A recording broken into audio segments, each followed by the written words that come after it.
우리 교회 상 22장, 열왕기상 22장입니다.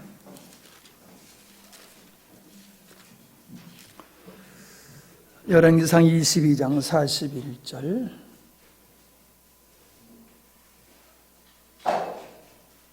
이스라엘 왕 아합 제4년에 아사의 아들 여호사밧이 유다 왕이 되니 여호사밧이 왕이 될 때에 나이 35세라. 예루살렘에서 25년을 치리하니라. 그 모친의 이름은 아수리바 실흐의 딸이더라. 여호사밧이 그 붙인 아사의 모든 길로 행하며 돌이켜 떠나지 아니하고 여호와 보시기에 정직히 행하였으나 산당은 피하지 아니하였으므로 백성이 오히려 산당에서 제사를 드리며 분향하였더라. 여호사밧이 이스라엘 왕으로 더불어 화평하니라. 아멘. 오늘 저는 그 여호사밧의 실책에 대해서 말씀을 나누려고 합니다. 이 말씀은 사실 오래전에 준비해 두었던 말씀이거든요. 그런데 이제 자꾸 이 말씀이 미루어지다가 오늘 이강도사가 설교할 차례인데 준비하는 일 때문에 좀 바빴나 봐요. 그래서 내가 했으면 좋겠다고 해서 준비했던 말씀을 오늘 나누게 됩니다. 근데 굉장히 단순한 말씀이지만은 굉장히 의미가 있는 말씀입니다. 짧게 말씀을 나누게 될 것 같습니다. 근데 굉장히 의미 있는 말씀이기 때문에 잘 들으시기를 바랍니다. 이 여호사밧은 유다의 네 번째 왕입니다. 그의 아버지는 아사로서 41년간을 통치한 그 아버지의 뒤를 이어서 여호사밧이 35세에 즉위하여서 25년간 통치를 했습니다. 김정은이가 30도 안 돼서 나라를 통치하니까 그 애송이가 뭘 하는가 이렇게 생각이 드는데, 과거에 보면은 10대에도 왕이 됐던 사람들이 참 많이 있었던 것 같습니다. 물론 주변의 사람들이 많이 도와서 정치를 할 수 있었겠지만은 30세가 되어지면은 제사장이 될 수가 있었습니다. 그러니까 30세면은 진짜 그냥 성인 정도가 아니라 지도자로서 살아갈 수 있는 나이가 30이었다는 거죠. 예수님도 30세에 공생애를 시작하셨습니다. 그러니까 30세는 사회적으로 공인된 나이라고 볼 수 있는데, 오늘 우리들에게 적용해 보면 어떨까 생각을 해봅니다. 30세 나이가 먹어갈수록 적은 나이의 사람들은 어리게 보는 경향이 있어요. 근데 꼭 그런 것은 아니더라라는 생각이 드는데, 이가 35세가 되어서 정치를 했는데, 이 여호사밧의 왕으로서의 그 점수를, 얼마만큼 왕으로서의 정치를 잘했는가라고 하는 것을 평가해 보면은 그의 평균 점수는 잘했다라고 하는 겁니다. 사실 잘했다라고 하는 것이 듣기가 어렵습니다. 우리가 그 성경의 역사를 보면은 왕들이 얼마나 부패했고 잘못된 길을 걸었느냐라고 하는 것을 우리가 잘 알 수 있는데, 이 사람이 평균적으로 잘했다라고 평을 받는 것은 대단히 참 의미 있는 일이라고 생각합니다. 그런데 중요한 것은 그가 잘할 수 있었던 이유가 어디 있느냐면 그 아버지 때문이라는 겁니다. 아버지. 그 아버지를 소개하고 있는데, 아버지 아사왕은 열왕기상 15장 1절로 15절의 말씀에 보면은 아사가 그 조상 다윗과 같이 여호와 보시기에 정직히 행했다. 다윗은 하나님이 보시기에 마음에 합한 자라고 그랬잖아요. 그래서 내 뜻을 이루겠다, 다윗을 통해서 내 뜻을 이루겠다라고 하실 정도로 다윗은 하나님의 앞에 합한 사람이었습니다. 근데 이 아사는 그의 조상 다윗과 같이 살았다는 거예요. 그 여호와 보시기에 다윗과 같은 모습으로 살았다는 거죠. 그러니까 얼마나 그가 참 하나님 보시기에 아름다운 삶을 살았느냐라고 하는 것을 볼 수가 있습니다. 남색하는 자를 그 땅에서 쫓아냈다. 성적인 문란한 사회를 개혁했다는 거지요. 그리고 열조에 지은 우상들을 파했다라고 말씀하고 있는데, 더욱 놀라운 것은 그의 어머니가 잘못을 했어요. 그래서 태후가 아세라 목상을 섬기는 잘못된 짓을 했는데, 그가 왕이 된 후에 어머니가 섬겼던 우상을 갖다가 이거를 찍어버리고, 그리고 어머니를 그 태후에서 폐위를 시켰어요. 쉬운 게 아니잖아요. 자기 어머니를 그 태후의 자리에서 태후의 자리를 박탈한 거죠. 어머니가 잘못했다고 했을 때에 그 어머니에 대해서 그 정이 있고 관계가 있기 때문에 참 그렇게 하기가 어려운데, 이 아사 왕은 아주 단호하게 하나님 앞에서 잘못된 것은 비록 내 어머니라 할지라도 그거를 용납지 아니하고 바로잡는 그런 일을 한 것을 보게 됩니다. 그래서 아사의 마음이 일평생 여호와 앞에 온전히 행했다, 그렇게 평을 받고 있습니다. 그러니까 아사는 다윗과 더불어서 아주 훌륭한 왕이었다라고 평을 받을 수 있는데, 그분이 아버지라는 거지요. 그분의 아드님이 여호사밧이다라고 하는 것입니다. 그래서 이 여호사밧이 아버지의 영향을 받아서 아주 평점을 좋은, 잘했다라고 하는 평을 받을 정도로 그가 왕노릇을 잘했다는 겁니다. 그런데 그에게 한 가지 실책이 있습니다. 그것이 뭐냐면 열왕기상 22장 44절을 보니까 여호사밧이 이스라엘 왕으로 더불어 화평을 했다라고 얘기를 하고 있는 겁니다. 얼뜻 보기에는 북이스라엘과 남유다가 대치하는 것보다는 서로 화평하고 좋은 관계로 지내는 것이 누가 보더라도 좋은 거지요. 그런데 여기에서부터 이 여호사밧은 아주 쓴 뿌리를 내리게 되어지는 것을 보게 되어집니다. 왜냐하면은 그가 북이스라엘과 화평하게 되어진 이유가 중요한 거예요. 자, 그때 북쪽에는 참 이게 북쪽에는 오므리라고 하는 왕이 있었어요. 그런데 그는 정치력이 아주 탁월했습니다. 그래서 여러분이 좀 이렇게 이스라엘 그림을 보면은 그 이스라엘 위쪽에 그 지중해 하고 붙어 있는 그 시돈이라고 하는 지역이 있습니다. 그 시돈이라는 지역은 이방인들이 살고 있는 것이었거든요. 그 시돈 왕 엣바일이라고 하는 왕이 있었는데, 그 왕과 아주 가까우게 지냈어요. 왜냐하면 그 나라가 이스라엘은 내륙 지역이고 이 시돈은 항구를 끼고 있었기 때문에 굉장히 그 문화와 경제가 발전했던 나라였습니다. 그래서 그쪽 나라와 아주 그 경제적인 교류를 잘 해가지고 북이스라엘이 부강한 상태에 있었습니다. 거기다가 혼인 정책을 폈는데, 그 시돈 왕의 딸을 갖다가 며느리로 데려오게 되어지는 일을 오므리 왕이 합니다.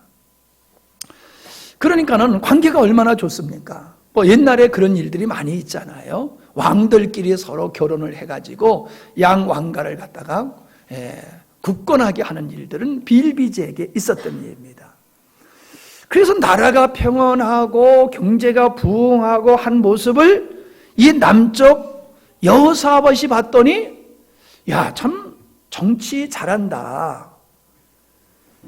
정치 잘한다. 나도 좀 정치력을 발휘해야 되겠다. 이래가지고 북쪽 이스라엘과 관계를 이렇게 잘 가져나가게 되어지는데, 그 북쪽에서 또 며느리를 데려오게 됩니다. 또가 아니죠. 며느리를 데려오게 됩니다.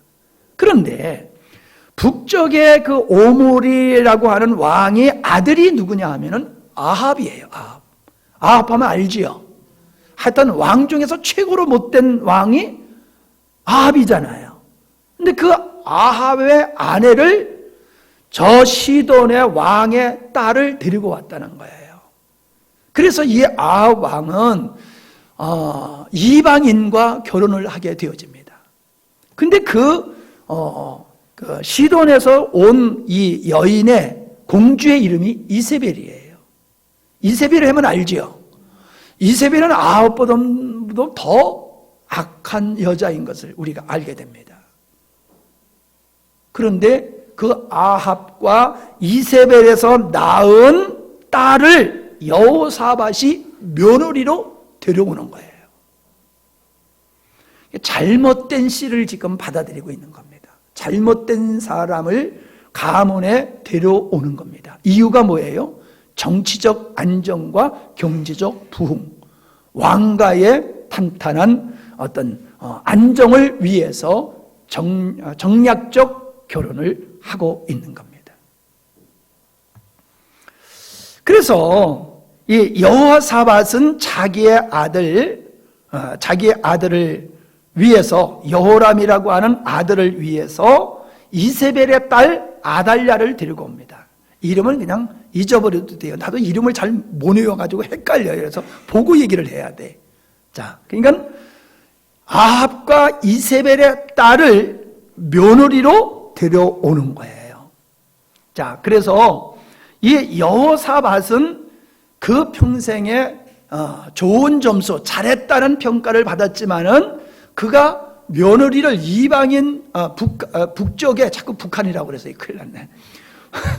북쪽에 이세벨과 아합의 며느리를 데려옴으로 말미암아 큰 일들이 나중에 벌어지게 되어지는 겁니다. 자, 여호람이라고 하는 사람은 어떤 사람이냐?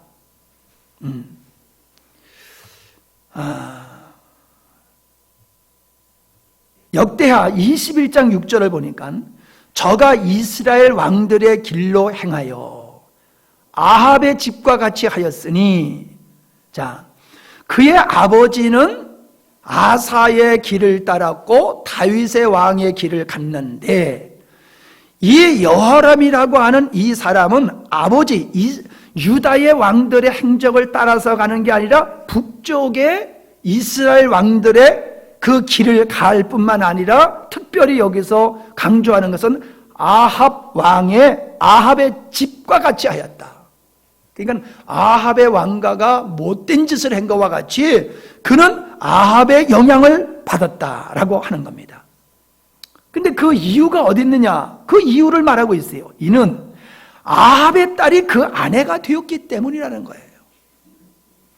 아합의 딸이, 이세벨의 딸이 그 아내가 되었는데, 그 북쪽에서 내려온 아합의 딸이 유다 왕의 왕후가 되어서 그 왕에게 영향을 미쳤는데, 그 영향에 의해서 그는 훌륭한 그 아버지와 할아버지 그리고 그 조상 다윗의 길을 따라 산 게 아니라 이것이 끝나버리고 북쪽 이스라엘 못돼 먹은 아합 왕의 행위를 그대로 본받아서 행하게 됐다. 그게 누구 때문이다? 그의 아내 이세벨의, 아합의 아내 이세벨의 딸, 그의 영향을 받아서 그랬다는 거예요. 섬뜩하지요? 섬찟한 거예요. 그래서 저가 여호와 보시기에 악을 행하는 삶을 살았다라고 하는 겁니다. 그런데 이 여호람이 얼마나 잘못된 짓을 하게 되었느냐 하면은 동생들을 싹 죽여버렸어요. 형제들을 다 죽여버렸어요. 왜? 자기 왕위를 견고하게 하기 위해서 그랬다는 거예요. 그리고 충실한 충신들을 죽였어요.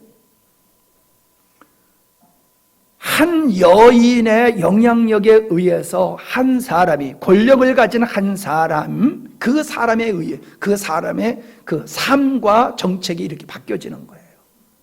그가 악하게 되어지니까 충신을 알아보지 못하고 충신을 죽이고 신실한 형제들을 자기 왕위를 찬탈할까 봐 두려워가지고 모두 형제를 죽이는 이러한 인간으로서 행할 수 없는 짓을 했는데 그것이 그의 아내의 영향이었다는 거예요. 아내의 영향. 그리고 그 아내는 누구?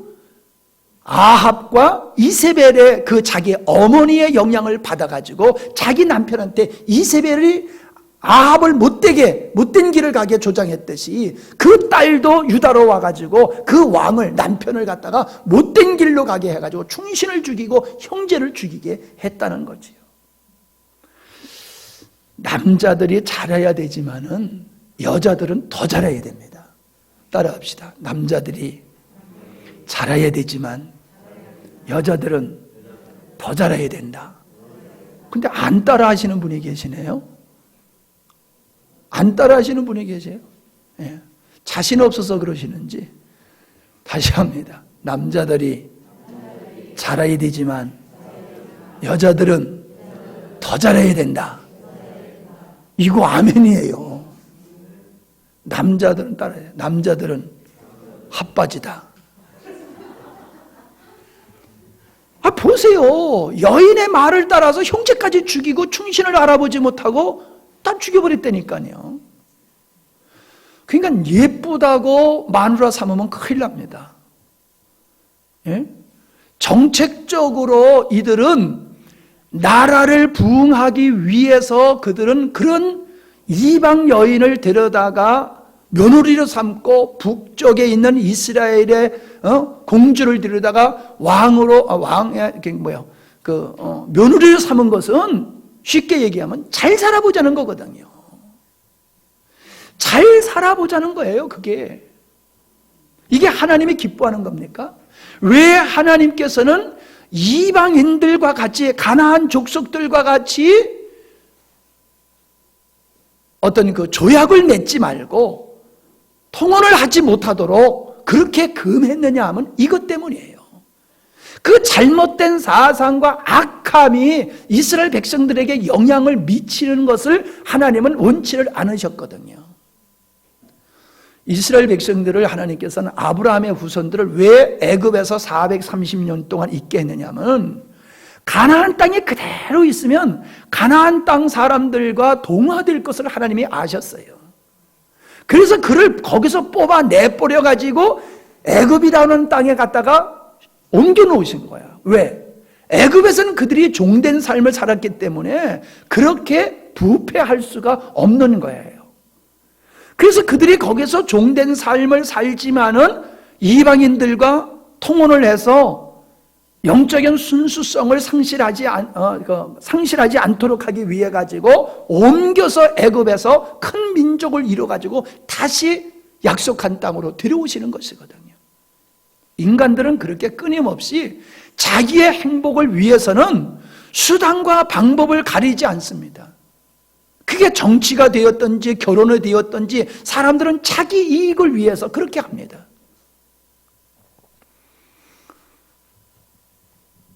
하나님은 애굽을 의지하지 말라고 그러셨어요. 왜? 하나님만을 의지하기를 원하셨던 것이거든요. 여러분, 우리가 정치력을 발휘하는 것은 좋은 거라고 생각합니다. 하나님만 의지하는 것은 그건 너무 좀 고집스럽고 폐쇄적이고 좀 뒤처진 모습이라고 생각을 합니다. 그런데 하나님은 그렇게 생각하지 않으세요. 너희들이 머리 굴려서 잘 살겠다고, 너희들이 왕위를 평생 누리겠다고 생각하여서 행하는 행위들은 도리어 평안을 얻는 것이 아니라 악의 씨앗을 불러들이는 거라고 하시는 거거든요.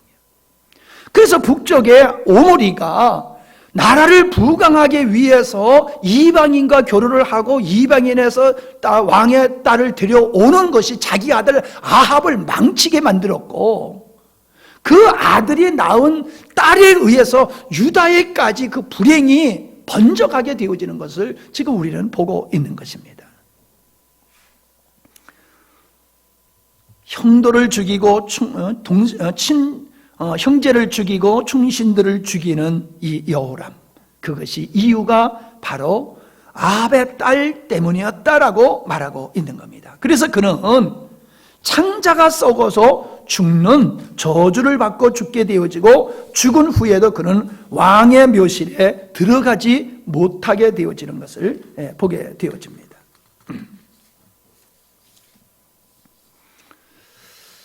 네. 그가 죽고 아하시야가 이제 그 왕이 되어지지요. 근데 그 아하시야는 외삼촌이 그러니까는 이스라엘의 왕이에요. 이스라엘의 왕이 병이 났어요. 전쟁터에 갔다가 다쳐가지고. 그래서 병문안을 갔다가 거기서 죽게 됩니다. 하나님께서는 아합의 그 죄악 때문에 그 가정을 진멸하게 되는데 에후라고 하는 신실한 사람을 세워가지고 그 아합의 가문을 완전히 하나님께서 그냥 처리를 하십니다. 그런데 외삼촌의 병문안을 갔다가 거기서 같이 죽어버리게 되는 거예요. 거기서 죽어버리게 됐어요. 그런데 더 놀라운 사실은요, 그러니까는 그가 죽게 되어졌을 때에 누가 있느냐 하면 어머니가 있잖아요. 그 어머니가 누구예요? 여호람의 아내였지요. 여호람의 아내. 이해되지요? 예? 그렇게 형제를 죽이고 충신을 죽이게 했던, 영향을 미쳤던 그 여자가 지금 누구예요? 아하시야의 어머니란 말이에요. 그러니까 지금 아들이 죽었잖아요. 그러면 손주가 왕위에 올려야 되잖아요. 그런데요, 이 여자가 손주를 싹 죽여버렸어요. 자기 남편을 꼬셔가지고 남편의 형제를 다 죽이게 했던 이 여자가, 이세벨의 딸이 이제는 손주를 다 죽여버렸어요. 왕위에 오를 손주들. 그리고 자기가 왕이 되어버렸어요. 끔찍하지 않아요? 그리고 자기가 통치를 하는 거예요.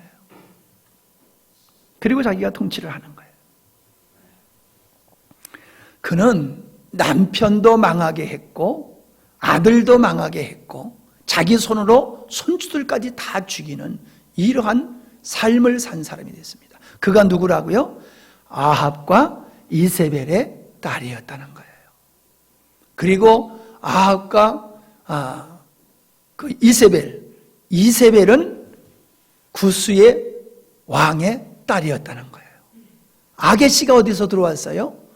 구스에서 들어온 거예요. 구스에서 이스라엘로 들어오고 이스라엘에서 유다로 들어와 가지고 지금 쑥대밭이 되고 있는 겁니다. 오므리 한 사람이 부강을 추구하고 여호사밧이 나라의 부흥을 추구하기 위해서 추구한 것이 이런 끔찍한 상황이 되어버린 거예요.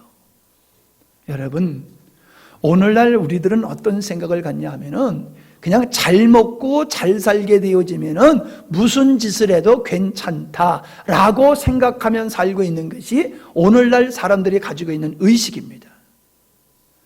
요즘은 적도 없잖아요. 우방도 없고 영원한 적과 영원한 우방이 없어요. 이익을 따라서 지금 이리 붙었다 저리 붙었다는 게 세계적인 추세입니다. 개인적인 것도 마찬가지예요. 자기 이익을 따라서 교회를 나왔다가 안 나왔다, 이익을 따라서 이 교회 다녔다 저 교회 다녔다, 자기 마음대로 하는 거예요.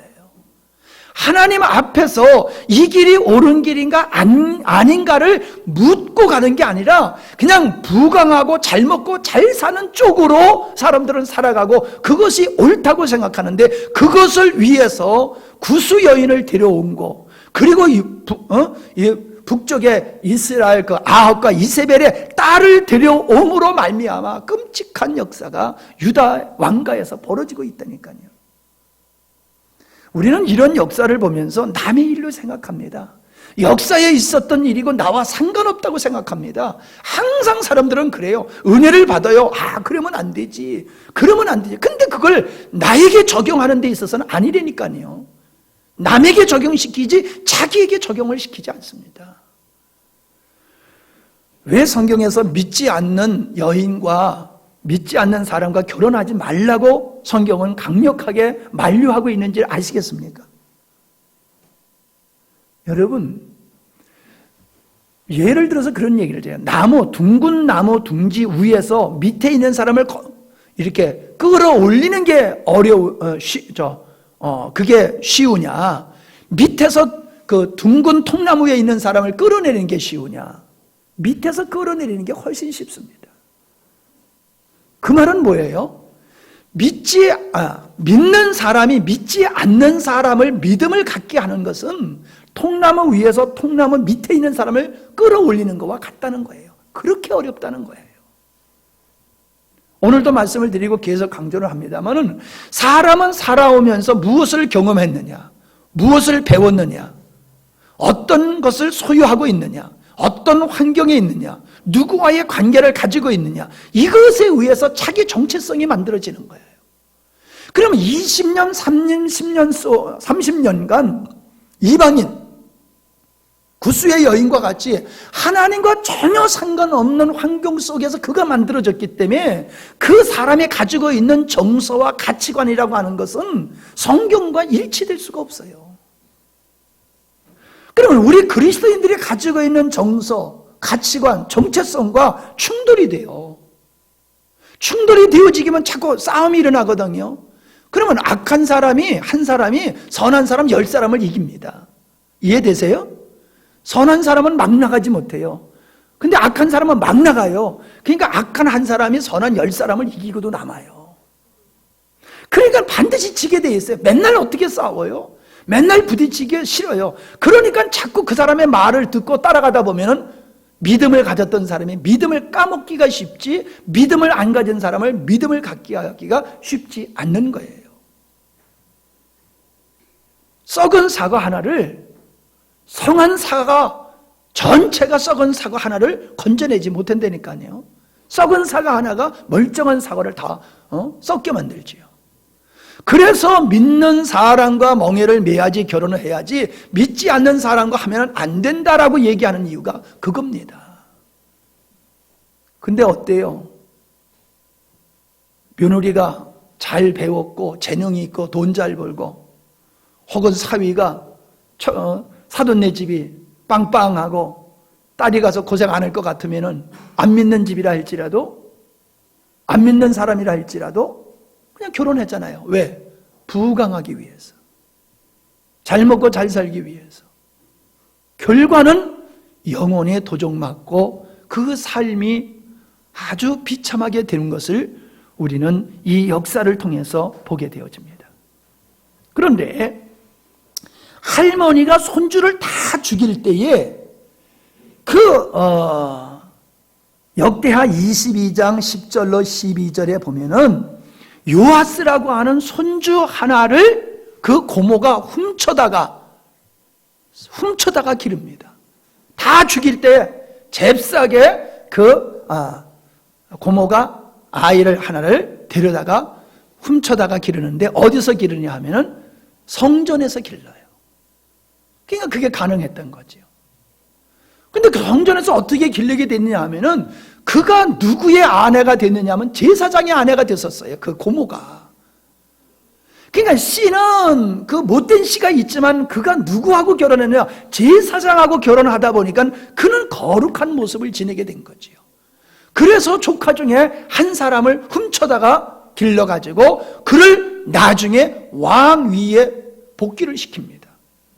그리고 그 할머니 아달랴를 갖다가 축출을 하고 그 손주를 갖다가 조카를 아달랴의 그 손주며 고모의 조카, 죽는 자리에서 이렇게 구원해냈던 그 사람을 왕위로 올리게 되는데, 그가 바로 요아스 왕이 됩니다.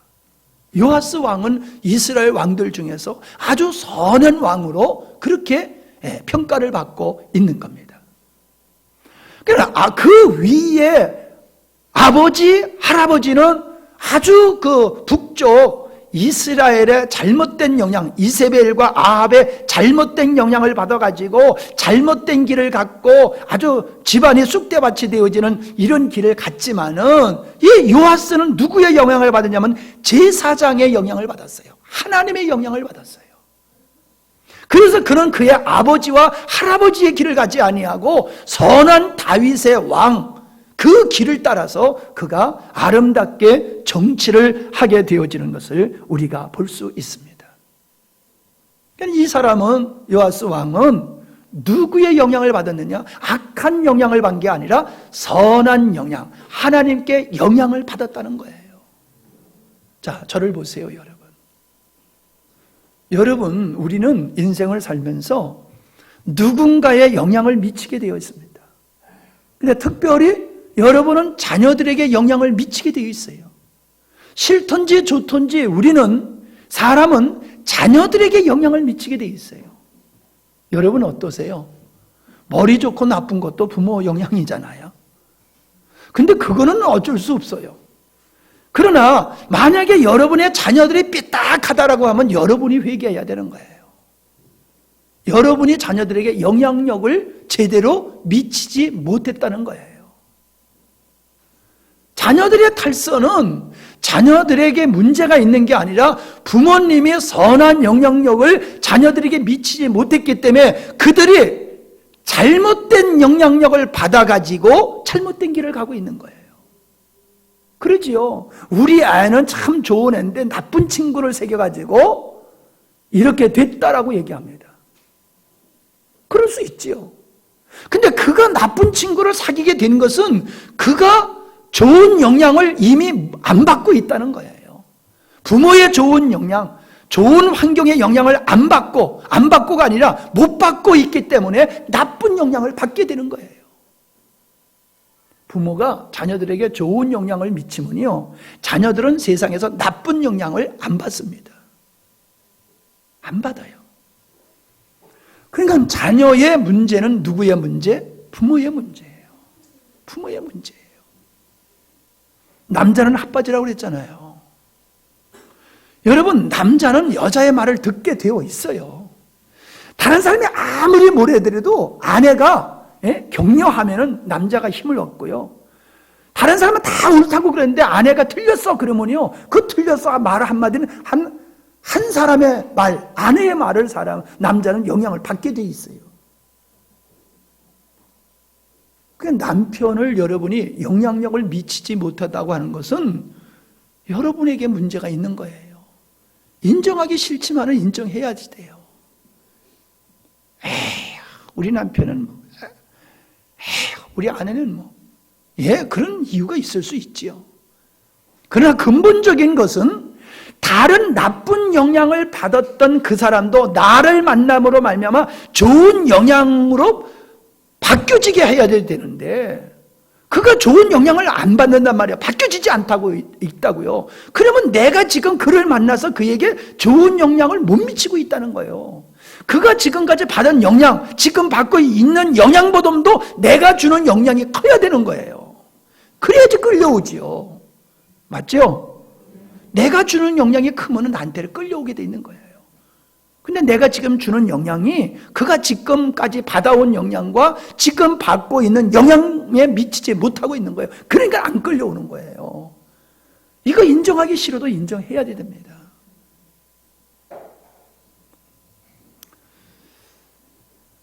저는 때로 참 제가 아주 진짜 무능력하게 느껴질 때가 있어요. 야, 진짜 내가 목사가 되지 말아야 되는데 라는 생각이 들고 목회를 그만두고 싶은 생각이 그냥 확 올 때가 있어요. 그게 뭐냐 하면은 안 변할 때 그래요. 안 변할 때. 내가 어떤 사람들한테 특별히 내가 관심을 갖고 사랑을 주고 애정을 주고 애를 썼는데도 불구하고 안 변하는 거예요. 그러니까 안 변한 그를 바라볼 때에 야속한 마음도 들지만은 내 자신을 바라보면 내가 얼마나 무능력하면 내가 이렇게 관심을 쏟는데도 저 사람이 이렇게 안 변할까, 이런 생각이 들 때에 나는 목사가 되면 안 되는 사람인데 나는 목사가 됐나 봐. 저들이 안 변하는 건 저들에게도 문제 있지만 나에게도 문제 있는 거 아니야?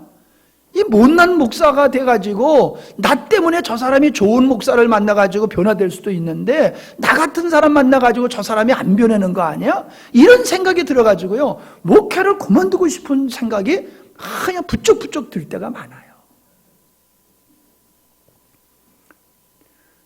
근데 그러다가도 위안이 돼요. 예수님이 목회를 하셔도 유다가 안 변했으니까.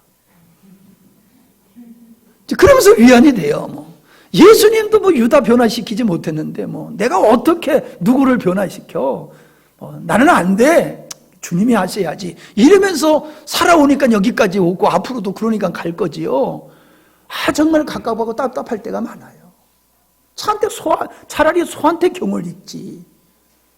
어떻게 인간으로서 그렇게 사랑을 베풀고 관심을 주고 애정을 쏟고 하더라도 이렇게 말귀를 못 알아먹고 엉뚱한 짓을 할 수 있단 말인가 하면서요, 참 내 스스로가 비참해질 때가 많아요. 여러분, 우리는 이 한 역사를 통해서 정말 귀한 교훈을 얻어야 될 줄 믿습니다. 내가 생명이 있는 존재라고 하면요, 누룩과 같이 주변의 사람들에게 생명을 나누어줘서 살려내는 영향력 있는 우리가 되어야 될 줄 믿습니다. 그게 전도예요. 거창하게 나가서 많이 이야기를 해서가 아니라 내가 예수님 믿고 내가 변화되어져서 나로 말미암아 내 주변의 사람들이 변화되어지는 거, 그게 전도예요. 그게 그리스도인의 증인이에요. 내가 그러한 일을 하지 못하고 있다는 얘기는 내가 나쁜 영향은 미치고 있지는 않을지 몰라도 좋은 영향은 내가 못 미치고 있다는 거지요. 그의 생각과 그의 마음과 그의 인생에 변화를 줄 만한 영향력을 못 미치고 있다는 거지요. 여러분, 우리는 그것을 추구해야 됩니다. 내가 다른 사람을 변화시킬 만한, 하나님께서 나의 변화된 삶을 가지고 나로 하여금 다른 사람을 변화시킬 만한 자리에 이르기를 우리가 힘써야 될 줄 믿습니다. 예수 믿고 돈 잘 벌고 편안하고 그게 우리가 추구할 게 아니라 나 때문에 주변의 사람들이 새로워지고 변화되고 바른 길을 갈 수 있는 그런 영향력을 미칠 수 있는 사람이 내가 되어야 된다는 거예요. 그게 우리가 추구해야 될 목표요, 과제가 되어야 된다는 겁니다.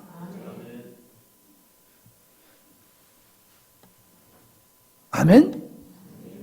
예.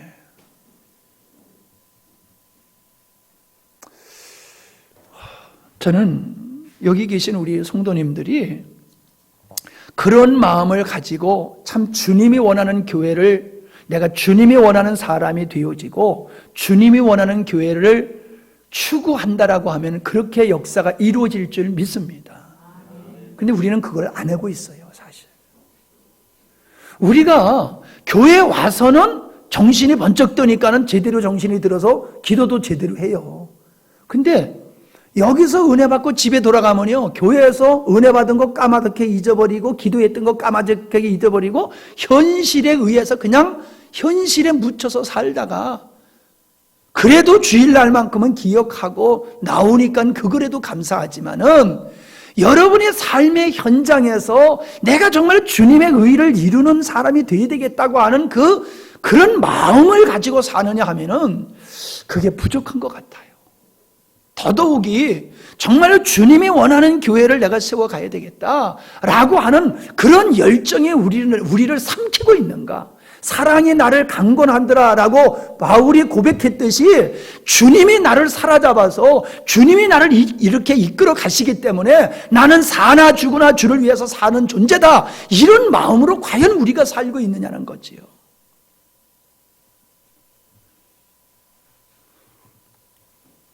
제가 좋은 얘기만 한다라고 하면은 여러분 듣기 좋지요. 근데 쓴소리를 하는데도 불구하고 안 변화되는데 좋은 얘기만 하면 변화되겠어요? 한번 생각해 보세요. 쓴소리를 해서 안 변하는 거예요? 목사님이 달게 말하면은 아주 소위 말해서 여러분이 원하는 대로 하면 여러분 믿음의 생활 잘하시겠어요? 아니, 물어보는 거예요 지금. 그러면 잘하시겠어요? 왜 대답을 안 하셔? 물어보는 거라니까. 근데 우리는 그걸 원해요. 목사님이 나한테 잘해주면은 사람들이 심리를 잘 맞춰주고 비율을 잘 맞춰주고 정서에 맞게 잘해주면은 우리가 믿음의 생활 편하게 잘할 것 같아요. 근데 그렇게 잘했을 때는 진짜 잘했냐고요. 잘해줘도 잘못하잖아요. 잘해주다가 잘못하면 그거 가지고 시험 들었네 어쨌네 그러잖아요. 그게 뭐예요? 우리가 추구하는 것이 주님이 원하는 것이 아니라는 거죠. 우리에게 비전이 있으면 안 돼요. 내가 만든 비전이 아니라 주님의 나를 향하신 뜻을, 그것을 비전과 그것을 목표로 삼고 달려가는 것이 우리 인생이 돼야지, 내가 주를 위해서 무엇을 하겠다 스스로 계획을 세우고 그걸 이루겠다고 발버둥 치는 것은 어리석은 것이라는 거지요. 그게 자만과 교만이라는 것이지요. 우리는 주님의 말씀이 부족한 것도 아니고요, 은혜가 부족한 것도 아니고요, 우리는 버리지 못하고 있는 게 내 생각이에요. 내가 원하는 것이에요. 내가 추구하는 것이에요. 여기에 묶여 있어요. 이 견고한 진들이 우리를 지배하고 있는 이상 아무리 하나님의 은혜가 임해도 그건 그냥 지식과 교리일 뿐이지, 그것에 영향을 받아서 내 삶이 바뀌어지고 정말로 코드가 주님께 맞춰져서 주님이 원하는 인생으로 한평생 살아가는 게 아니더라는 거예요. 이번에 제가 귀한 분들을 만났어요. 전화가 왔어요. 항상 초등학교 소식을 저한테 전화주는 친구한테서 전화가 왔어요. 근데 거제도에 있대요, 어저께. 그래서 야, 거제도에 갔으면은 분명히 함양을 통과해서 갔을 텐데 어떻게 전화 한마디 안 주고 연락 한마디 안 주고 거제 가서 놀고 있냐 이 인간들아. 응? 야단을 쳤어요. 들려서 가라. 그랬더니 들려서는 못 가고 휴게소로 나오랴. 휴게소로. 그러니 안 나가면 내가 원수가 되잖아요. 저들 안 오는 건 생각 안 하고. 그래서 나갔어요. 나가가지고 휴게소에서 만나서 선물, 과일 좀 이제 사가지고 가서 나눠주고 인사를 했는데 40년 만에 만났어요. 40년 만에. 40년이 더 넘지. 뭐 얼굴이 익은 얼굴도 있지만은 나도 못 알아보고 지도 나를 못 알아보고 그러는 인간들이 태반이더라고. 모르는 거야 봐. 완전히 딴 사람들이 서로 뒤에 있으니까 누구라고 그랬는데 알 수가 있어야지 뭐. 누가 누군지도 모르고 걔가 걔인지도 모르겠더라고요. 근데 그들이 나한테 여기서 살게 된 동기를 얘기하라고 그러더라고요. 그래서 제가 그랬어요. 나도 다른 분들과 같이 시골에서 목회를 하려고 그러다가 서울로 가려고 그랬는데 여기서 있다 보니까 참 낙후된 지역, 사람들이 별로 좋아하지 않는 지역, 그런 지역에서 내가 평생을 목회하는 게 의미가 있게 생각한다. 그래서 하나님이 원하고 나를 필요로 하는 것, 참 소외된 것, 그것에서 내가 한평생 섬기는 게 의미 있다고 생각하고 그것이 바른 목회라고 생각했다. 큰 도시에 가서 큰 교회 하는 거, 그거를 나는 성공적인 목회라고 생각하지 않고, 그래서 내가 84년도에 내려와서 여기까지 내가 평생 살고 있다 그랬더니요, 와 하고 날 부러워하더라고요. 인정해 주더라고요. 아니 안 믿는 사람도 인정해 주는데 믿는 사람은 인정을 안 해드리니까 뭐라고 그래요? 당연하지 그래. 믿는 사람은 당연하지 그러고 안 믿는 사람은 이야 생각이 있네 뭐 이런다니까. 여러분은 어떻게 생각하세요? 당연합니까? 맞아요. 당연한 거예요. 그냥 당연하다고 생각하고 그냥 넘어가면 안 돼요. 왜 나는 당연해야 되고 여러분은 주를 위해서 살아가는 게 당연하지 않습니까? 목사님은 주를 위해서 살아가는 게 당연하고 주를 위해서 희생하는 건 당연하고 그런 건 당연한데 성도들은 당연하지 않다는 거예요. 그건 특별한 사람이라 하는 거지 우리는 우리 길 가면서 예수 믿어도 되는 거라는 거지요. 목사님이 가는 길과 성도들이 가는 길은 다르다는 거예요. 어디에 성경에 목사님이 가는 길과 성도들이 가는 길이 다르다고 성경에 어디에 있습니까? 믿는 자가 가는 길은 동일하게 주님의 길을 걸어가는 게 맞지요. 아멘? 나야 타향에 와서 이렇게 살지만 여러분은 여러분의 고향에서 살면서 정말로 주님의 영광을 위해서 한번 헌신해 보세요. 그러면 어떻게 역사가 안 일어납니까? 역사가 일어나요. 주의 영광을 위해서 여러분이 결단하고 여러분이 주님 앞에 헌신하면요, 다 밥 먹고 살고 애 낳고 살고 공부시키고 다 해요. 다 하면서도 여러분의 인생을 통해서 하나님은 거룩한 뜻을 이루십니다. 그런데 그런 일은 목사님이나 하시는 일, 나와는 상관없어. 예를 들어서 여러분, 헌당 예배와 임직 예배를 놓고 마음의 조바심을 가지고 준비하는 사람이 있는가 하면은 전혀 마음 쓰지 아니하고 알아서 다 하겠지, 누군가 하겠지, 목사님이 하시겠지 하면서 마음 하나도 안 쓰고 있는 사람이 있어요. 제가 섭섭해서 하는 얘기가 아닙니다. 그렇게 주의 일에 마음 쓰지 않는 사람에게는 주님의 음성이 안 들립니다. 주님의 역사가 안 보입니다. 주님의 경륜이 안 보입니다. 그러니까는 꿈도 없고 비전도 없고 사명도 없으니까는 아무것도 아닌 사람이 되는 거예요. 꼭 필요한 사람이 아니라 자기는 자기를 대단하게 생각할지 모르지만은 하나님이 봤을 때는 너 뭐 하는 거냐? 왜요? 사람은 자기 지위와 자기 위치를 떠나는 게 죄라고 그랬잖아요. 내 사명을 모르고 주님 앞에서 내가 가야 할 길과 내가 할 일을 모르고 살아가면은 그 사람은 바로 사는 게 아니에요. 성공적인 인생을 사는 게 아니에요. 저는 오늘 여기 앉아 계신 우리 여러분만이라도 마음이 하나가 되어진다라고 하면은 이제 헌당 예배 드린 이후로부터 정말로 우리가 이세벨 때문에 그냥 줄줄이 불행한 일이 생겼지만은 그 한 사람의 여인에 의해서 새 역사가 또 시작된 것과 같이 우리 교회가 이제 헌당 예배 드린 후에 이후로부터는 정말로 복음에 집중하고 영혼 구하고 영혼 세우는 일에 여러분 좀 힘썼으면 좋겠습니다. 그러면 하나님이 여러분 역사하십니다. 그리고 마지막에 이게 꼭 잔소리 같은 이야기지만은 이게 정말 중요한 얘기입니다. 여러분, 어떤 일이든지 간에 양면이 있어요. 양면. 근데 우리는 습관이 내 편에서만 생각하는 거예요. 내 편에서만. 그러면은요, 우리가 치우치게 되는 거예요. 양편에서 생각을 해야 돼요. 양편에서. 양면을 바라봐야 돼요. 그러면서 인간의 입장에서 하나님의 입장에서 나의 입장에서 너의 입장에서 그렇게 바라보다 보면은 길이 보여요. 근데 내 입장에서 보니까는 모든 게 그냥 내 입장으로만 가는 거예요. 우리가 교회를 섬길 때에, 우리가 가정에서 부부지간에 살아갈 때에, 사회에서 사람과 살아갈 때에 여러분의 입장에서만 생각하지 말라니까요. 남의 입장에서도 생각해 보자는 거예요. 하나님의 입장에서 더욱 하나님의 입장에서 우리가 보게 되어지면은 어떤 사항을 우리가 바로 바라보게 될 줄 믿습니다.